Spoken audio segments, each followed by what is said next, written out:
This is a really interesting book. Now, this is an American woman. Tell us the story behind that. Well, during my research, I came across the story of Ellen Alden, who lives in Massachusetts, and she was rummaging in her attic about 4 or 5 years ago, and she came across some letters and an old photograph of what turned out to be her great-great-grandfather, Florence Burke. So this was up in her attic? This was in her attic. Yeah. It had This been is there the actual for years. box here. Yeah, like with a photo of it, yeah. that's the box she found. It's And actually who's leather. in the picture, Gerard?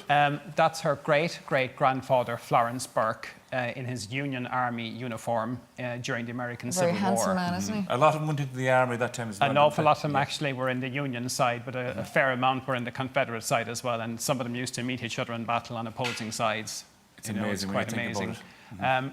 Florence was born near Skibbereen, and he immigrated at age 19 to Massachusetts. He became a tenant farmer, and he went and fought in the war. How rare are pictures from this era, even though it's not connected with the famine, Gerard? Well, photography kind of was invented, I think, in the 1840s, and there's very few, if any, photographs in existence around the time of the famine. This photograph was taken in the 1860s, but in my exhibition, I have a couple of photographs that date back to 1853. Just on this, because it's an interesting story, he took someone's place in the army and he got paid, was it $300? Yes, $300. Dollars at the time. What happened to him? He died. In battle? He was killed in battle in And what age was he, Gerard, do you know? He was about 35 when he died. My goodness. But he left behind a batch of love letters that he wrote to his wife. Yeah. And it's really interesting when you think of Ellen, who would be his great-great-granddaughter. She was an elementary teacher.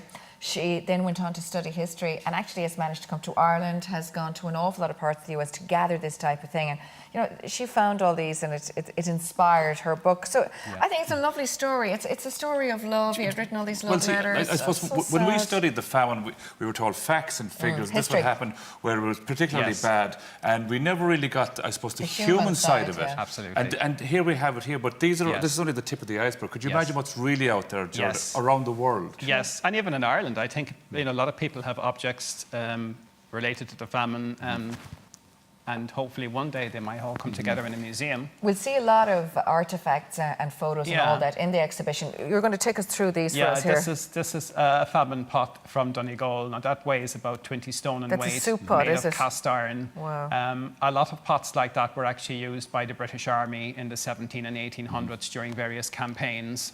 So when the famine hit Ireland, people thought, well, we need to get these pots in and try and feed as many people as possible. Does that bring up the soupers? They're being called soupers if they changed religion. Would that have been involved? That's where the term, yes, exactly. That's where the term came from. This particular cart is about 200 years old. It was used to carry coffins from a workhouse to the local grave, and that was donated from Johnny Fox's in Glencullen.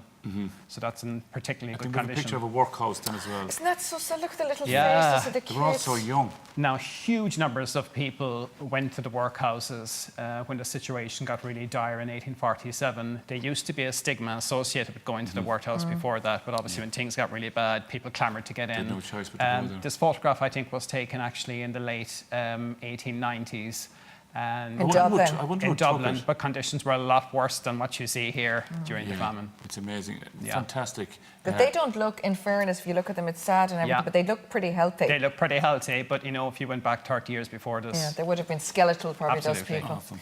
It is so interesting, Gerard. Thank you so much for coming in. And it is the Irish Famine opens at St. Stephen's Green in the centre there on the 15th of this month. How long is it going to run for, Gerard? It's going to run for 6 months, open every day. Brilliant. Definitely worth the visit. Thank you very much.